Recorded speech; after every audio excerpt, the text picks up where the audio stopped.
A Agência Nacional de Telecomunicações conseguiu a ajuda dos Estados Unidos e volta a bloquear o X aqui no Brasil. Repórter Misael Mainete chegando para trazer as informações. Você conta como o aplicativo furou o bloqueio imposto por determinação do Supremo e como a Anatel conseguiu fazer a lei ser cumprida novamente. Misael, boa noite, bom trabalho. Oi, Thiago, muito boa noite para você e boa noite para você que acompanha a Jovem Pan. Agora há pouco eu tentei entrar no X novamente, vou tentar aqui de novo ao vivo, mas realmente não é possível conectar, não dá. Mais cedo, mais ou menos há 30 minutos, eu entrei, conectei e hoje realmente foi um dia aí de duelo entre o Elon Musk, o milionário, e contra o STF. O que aconteceu agora, né? O X que estava bloqueado no Brasil, hoje ele voltou a funcionar. De acordo com a agência de telecomunicações, ele utilizou o Cloudflare, que é um serviço usado por vários sites para fazer esse drible. Eles conseguiram driblar e conseguiram então reativar o X em todo o Brasil. Lembrando que a rede social estava proibida pelo ministro do STF, Alexandre de Moraes. Inclusive, Alexandre de Moraes, ele que havia aí, colocado uma multa milionária, e o X decidiu fechar as atividades no Brasil, também encerraram, o escritório. Por esse motivo, o Alexandre de Moraes decidiu bloquear a rede social no Brasil. Então, hoje havia, tido esse momento em que o X havia voltado a funcionar por conta desse drible na internet, usando o Cloudflare, que é um serviço utilizado por 24 milhões de sites em todo o planeta, e estava operando normalmente. Agora, há cerca de 30 minutos, a gente tentou entrar de novo no X e não dá mais. O que a gente conseguiu apurar, inclusive de acordo com a jornalista Andresa Matais do UOL, é que a Anatel enviou notificações para mais de 20 mil operadoras e provedores de internet, determinando novamente o bloqueio do X.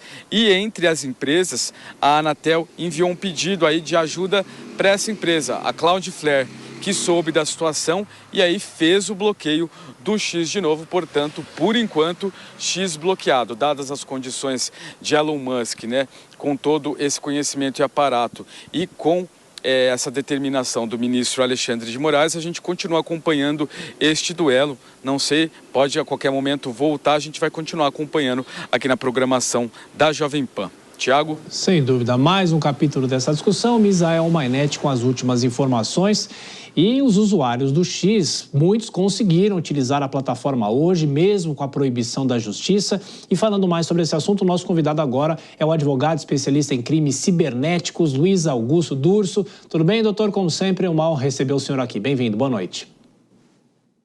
Boa noite, Tiago. Uma honra sempre minha de participar aqui da programação da Jovem Pan e falar a todos os nossos telespectadores. Bom, claro que eu vou perguntar para o senhor sobre esse drible, essa tentativa de liberação ou de uso do X. Inclusive, a Anatel já determinou para que os provedores tirem o X do ar, e muita gente ainda está conseguindo entrar na plataforma. Eu consegui aqui entrar no computador aqui do nosso estúdio da Jovem Pan, mas proximamente haverá o bloqueio, assim como houve naquele começo. Eu pergunto, esse drible para que a plataforma fosse liberada, quais são as consequências jurídicas, eventualmente, que o X pode ter, se é que pode ter? Porque foi um dia de muita falação sobre isso de novo, né, doutor?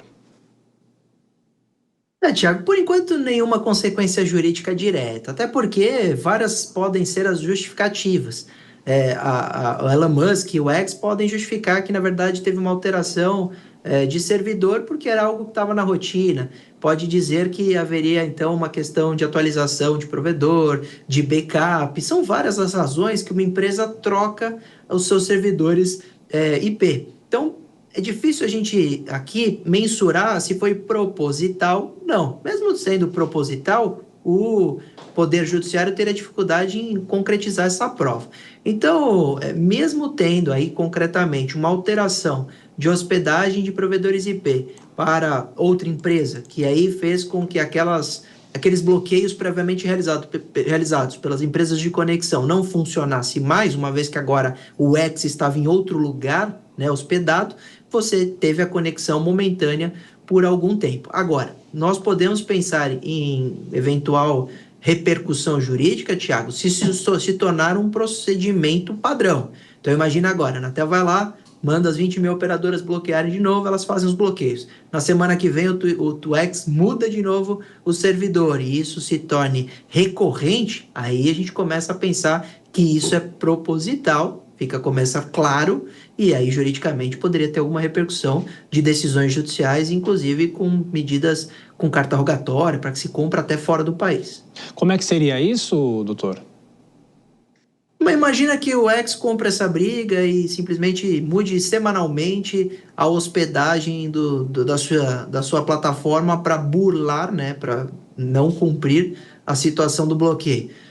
O Supremo Tribunal Federal, o ministro Alexandre de Moraes, poderia aí apertar mais a situação com relação ao conglomerado de empresas, mesmo eu discordando totalmente dessas decisões que foram retirar dinheiro de Starlink, de outras empresas, e poderia então começar a emitir decisões judiciais para o estrangeiro. Por quê? Porque imagina que ele usou agora a Cloudflare, use outra empresa de hospedagem, ele tentaria, Supremo Tribunal Federal, que essas empresas proibissem a liberação ou a hospedagem do X para a utilização do Brasil.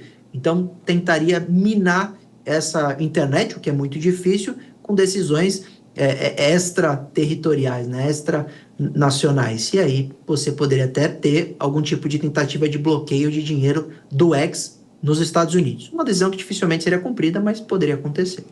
Doutor, olhando do lado do usuário da plataforma, quem entrou no X hoje durante o dia pode ter algum tipo de problema ou não?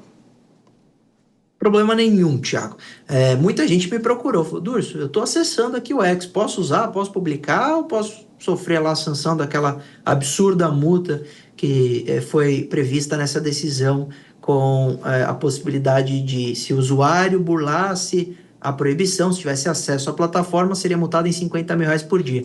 Mas a decisão, ela é expressa, Thiago, fala de subterfúgios ou VPN ou algum programa que faz com que o usuário realmente drible o bloqueio. E não é o caso que aconteceu hoje. Na verdade, uma situação de mudança de hospedagem que o usuário não tem absolutamente nada a ver com essa história. Ele simplesmente abriu o aplicativo e viu que teve acesso. Então, pode usar tranquilamente, pode postar, pode aproveitar enquanto a plataforma está disponível, porque imagina-se que a Anatel já conseguiu bloquear parte, daqui a pouco quase tudo, e não vai ter multa aplicada a esses usuários de maneira alguma, porque não fizeram burla à decisão, não usaram nenhum sistema para ter o acesso clandestino. Agora, doutor, mais uma questão. A gente falou lá atrás, né, quando houve essa decisão, o senhor conversou com a gente comparou muitas vezes, né, a situação da Starlink, que por mais que se discuta qual foi a determinação, a Starlink resolveu cumprir o que foi determinado, mas o X ainda não. O senhor acha que essa situação vai continuar em aberto, vai e volta, muda o provedor, ou poderia se ter uma discussão final para que a plataforma fosse liberada de uma vez por todas aqui no Brasil? O caminho jurídico é o recurso que já está no Supremo Tribunal Federal e deve levar essa matéria para o plenário. A questão é que os votos que já foram julgados ou já foram manifestados nos autos na primeira turma do Supremo já são 5. Para ter maioria bastaria mais 1. 6 votos já estaria a maioria dos 11. Então, pela frente do recurso no Supremo Tribunal Federal, eu vejo com dificuldade reverter essa situação. Pela frente da plataforma, se ela sim ceder, né, cumprir a decisão judicial, restabelecer a representação legal, aí sim poderia ter o restabelecimento da utilização do X no país. Mas também não parece que Elon Musk está pensando nessa possibilidade. Então, lamentavelmente, a notícia é triste, porque a gente quer, lógico, a liberação quanto antes dessa ferramenta e dessa rede social aqui no país, mas parece que, diante dessa situação, as coisas vão permanecer por um bom tempo dessa forma. E rapidamente, doutor, essa história de trocar os provedores e tudo mais, isso mostra como ainda não só a área jurídica tem dificuldade de lidar com as redes sociais, com a internet como um todo, mas também a própria sociedade. O senhor acha que é necessária uma discussão ampla sobre isso? Discussão é sempre válida, né? Ainda mais falando de internet, falando de rede social. Sem dúvida nenhuma, a tecnologia é muito difícil ser, de alguma forma, controlada, basta ver esse exemplo, porque o bloqueio se dá por empresas, 20 mil empresas de conexão que precisam, ou manualmente, ou via sistema, colocar lá que uma faixa de IP não vai poder ser acessada. O que o X fez foi trocar essa faixa de IP, e poderia fazer isso por muitas vezes. Você percebe que não adianta muito a gente ficar lutando com a tecnologia, a gente precisa encontrar meios de conformidade, de resolver essa questão de forma mais pacífica e não litigiosa, como lamentavelmente a gente tem visto. Doutor Luiz Augusto Durso, mais uma vez obrigado pela atenção com os espectadores da Jovem Pan. Grande abraço, até a próxima. Obrigado, Thiago. Boa noite e um abraço a todos.